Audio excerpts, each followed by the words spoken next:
Hello and welcome to the Hustle, Style and Stories with Shanu Suresh. Often we wonder, where is the world going? Where is the world progressing in terms of technology? And since our entire lives have moved online, at least 80 to 85% of it, how safe are we? How prone are we to digital attacks?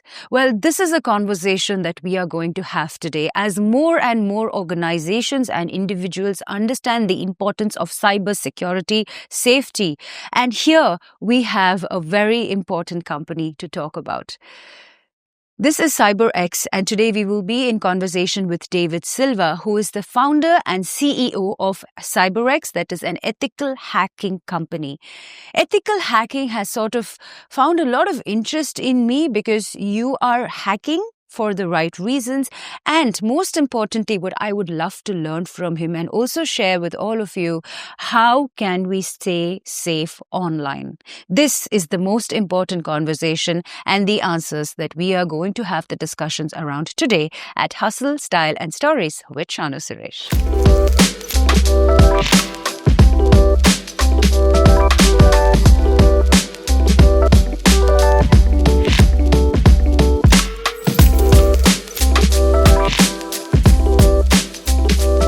We've heard about people being hacked, but what about ethical hacking? What about hacking for the right reasons? Now, I have somebody who's specializing in that. Meet David Silva, the founder of CyberX. Thank you so much for doing this Thank you so for much, us. Shanu. David, honestly, this is such a relevant topic and a very strong topic at the moment. Everything is moving digital. We are, as the world is moving more and more digital, your role and your company comes more into prominence at the moment. So tell me, first tell me, how did you start? And how was CyberX formed? So I started my career as an intern on a company in Brazil. I was responsible for testing malwares that attack banks in Brazil, the largest banks in Brazil. And I never left cybersecurity. It's a field that I really like. And it's a field that you have to learn everything new every day. Everything appears, new attacks, new vulnerabilities, and you have to be updated. So after some time working for some companies in Brazil and also in Portugal, I decided to open my own company. It was a dream for me. I always had a dream to have my own company, and it was really my passion, Cybersecurity is a passion. So I want to come straight to the most pressing question, which is, how does one stay safe on the internet? First step, never share your password to another friend. I know some people do it, but never share your password. You can also change your password for each service you use. Oh my God. For example, never ever repeat the same password for Facebook, Instagram, LinkedIn. Every social media have to have a different password, because if you get hacked, the first thing it's easier. The hacker will try your password in all the accounts or social media that you have. So, this is the first step. Also, for passwords, use a strong one. When you say strong, what do you mean? A strong one, you can put at least 12 characters, symbols, letters, uppercase, lowercase. So it's difficult to break that password, because some people use date of birth, 1, 2, 3, 4, 5, and mother's name. Don't do it. Yeah. No, but tell me something. How much time does a hacker spend on an individual when they're trying to crack their profile? And what exactly do they do when they're trying to hack into? Do you go onto their social media, see what's your dog's name, what's your cat's name, mother's name? Do you try all these combinations, or is there a software? Yes, hackers can do different approaches. The first one and the easiest one, that in my perception, is to do a phishing campaign. Basically, he will send is to do a phishing campaign. A phishing campaign. Yes. Oh, so that's what it's called. Okay. Yeah, it's called a phishing campaign. What it does is sends a fake page for you on your email and try to persuade you to put your credentials there. That's the easiest way to get the credentials It of a could be a person. lottery, it could be Yes, a gift or something free or... yes, like you receive a free gift, please enter credentials to get the prize. Or your Facebook account got hacked, you need to put your credentials here. Right. So that's one of the common things the hacker does. And the other thing, they goes into your social media, see your mother's name, your father's name, your dog's name, and create a word list, like a list of words of your profile, and try to see if the password is gonna be one of them, you know? So, but it could be any combination. It could be my dog's name and somebody else's date of birth. Like how much Yes. time does one spend? Well, Is it that way? Is it as rudimentary as that? Is it as simple as that? Or do you no. have a software to crack it? Yeah, we have like some kind of softwares to create a word list of passwords.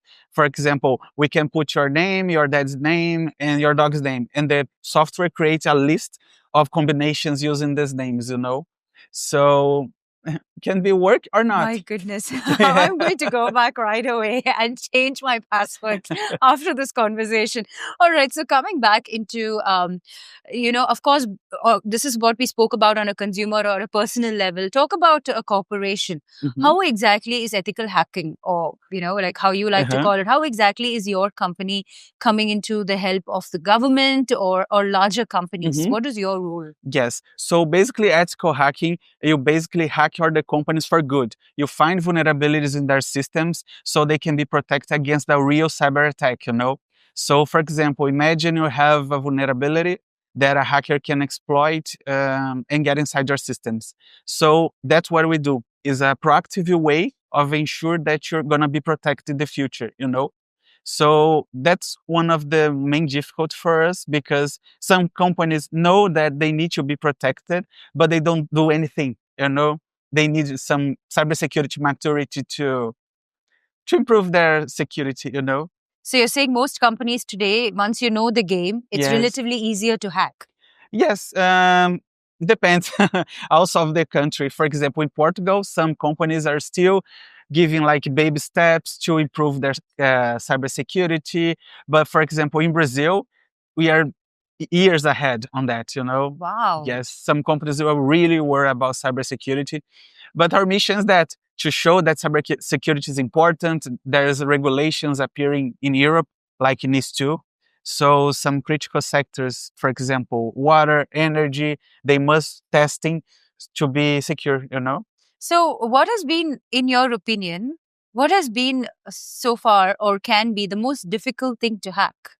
Some large companies, especially like Facebook, Instagram, but they have some vulnerabilities. But the thing is it's difficult to find, you know? You must spend a lot of time to search and to find a way to get inside, you know? That is difficult. And also is a curiosity, those companies like Facebook, Instagram, LinkedIn, they have boogie bounties. Have you heard about boogie bounties? No. So basically, if you find a vulnerability, they Oh, pay yes, for they you. pay you. Yes, Yeah, yes. they pay you. Instagram has that. Facebook has that. A Yes. lot of these larger And companies. depending of the criticality and severity of the vulnerability, Your price differs. Yeah. the price is so high, like 100,000 euros. Have you won any? Yes, 2,000 euros from a platform. Oh Yes. my goodness. Which company was that? I cannot tell. This is private one. Yeah, Oh, okay. that's some of the particularities of boogie bounties. Some companies do not to allow to share their names because it's a private program. So if you find a vulnerability, they pay you and that's it, you know? But it was a good I one. like that boogie bounty. Yes. Okay.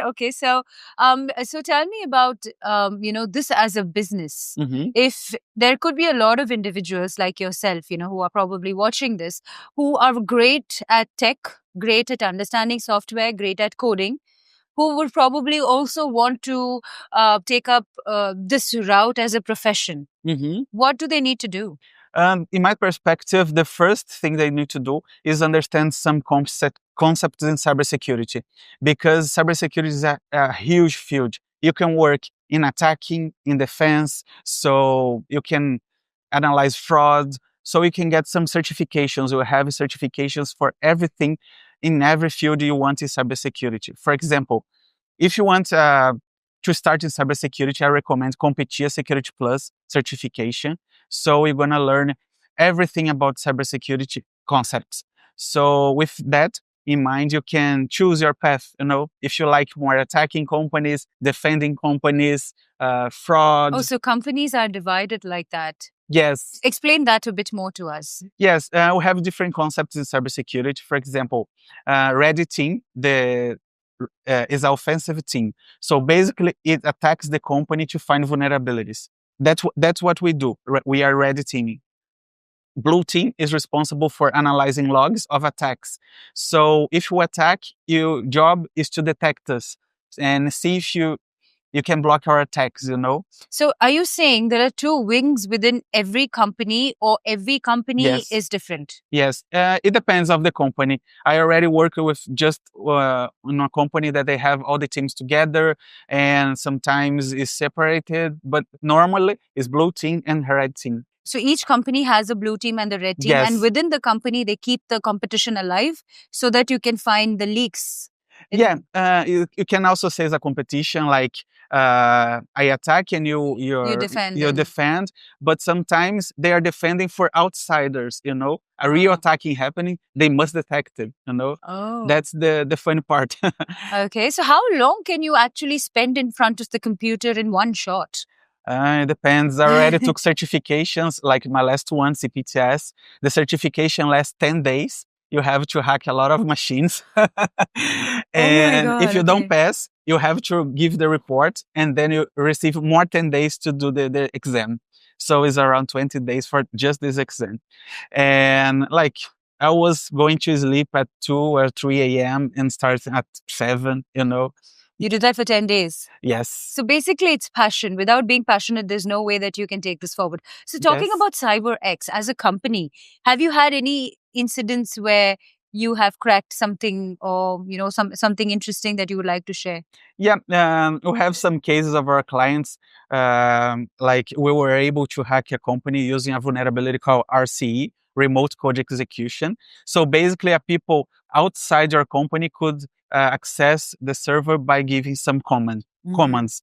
So in 5 minutes, we were able to access the information. It was really fun. And I remember the CEO of the company said, "You must shut the website because it's really bad." And I say, "It's fine. You have to talk with your IT team."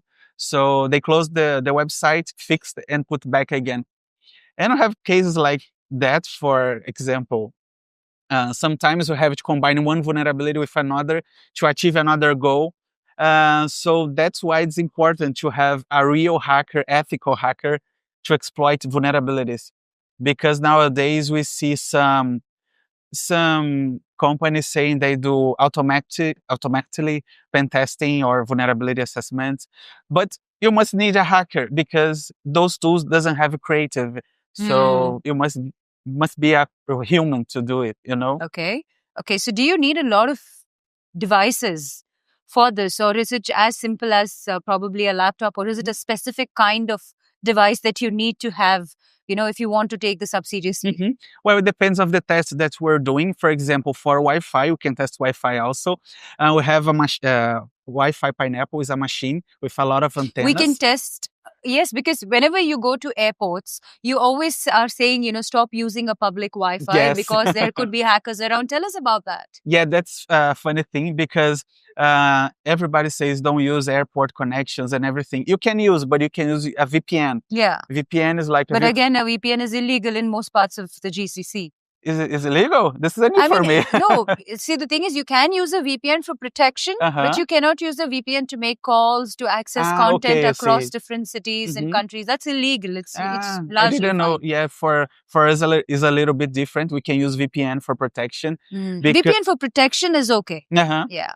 Yeah, because for example, when you access public Wi-Fi, if it's a vulnerable one or it's a fake one, we can analyze everything that's going through the network. So if you're accessing your banking account or any kind of thing, we can see the requests going to the network.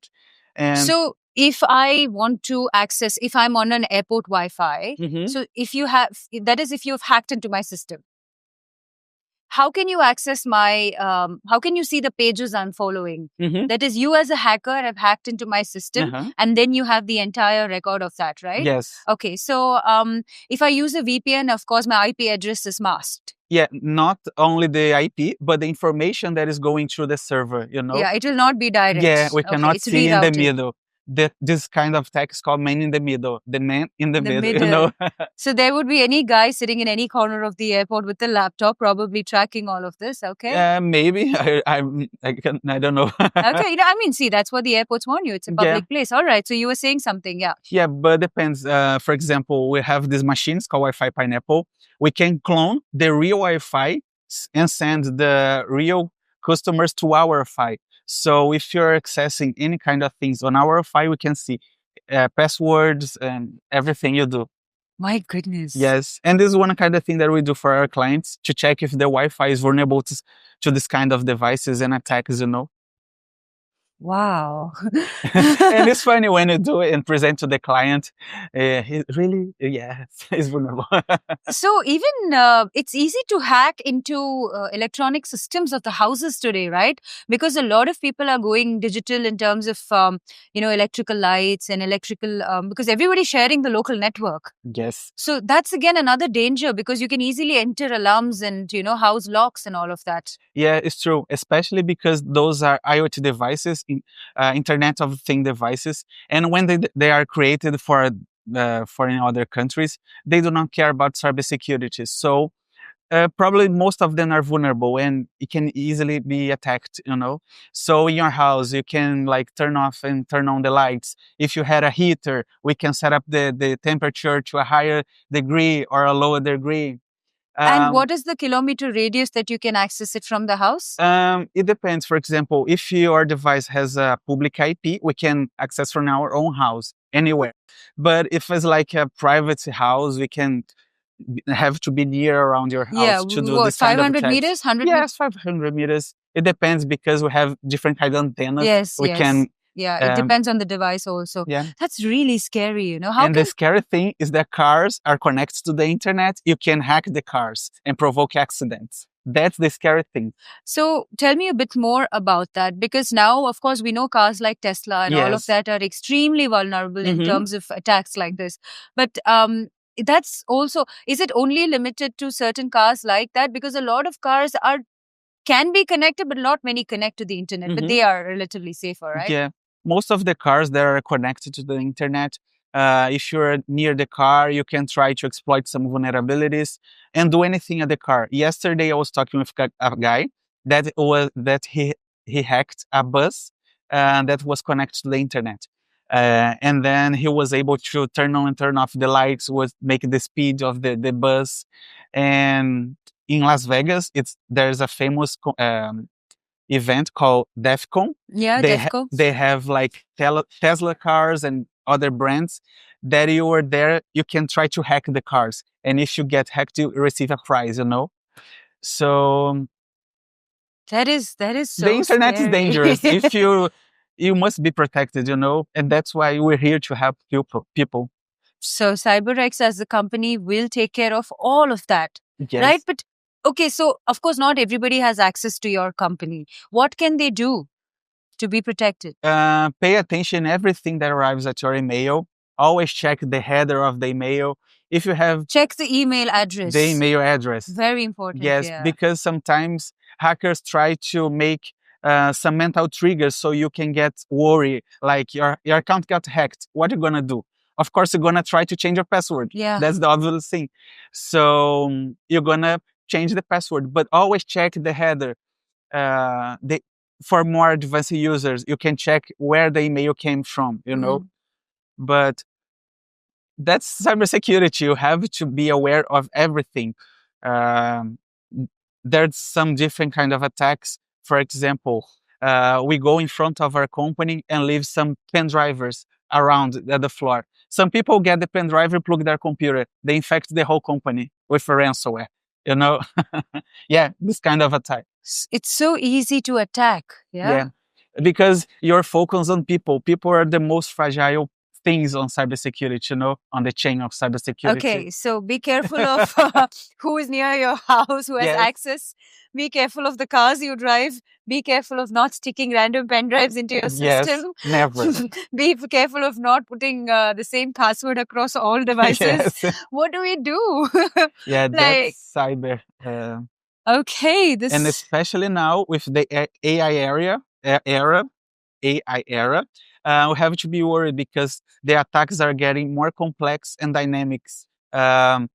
Because, for example, you receive a phishing and then you can receive another one, and sometimes you're gonna fall into the fish, And the more you respond or you don't respond, the attacks are getting better. Yes. The phishing emails are getting stronger, right? They're Yes. getting more smarter thanks to AI. That's dangerous. Yes. AI is a huge thing for the world, but it's also a bad thing if you use it not ethical, But tell me this, what do you think of AI?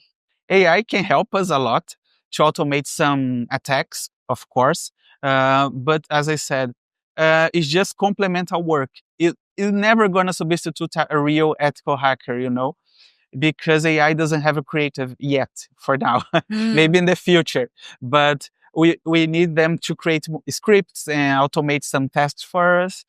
But it's real difficult to substitute a human, Okay.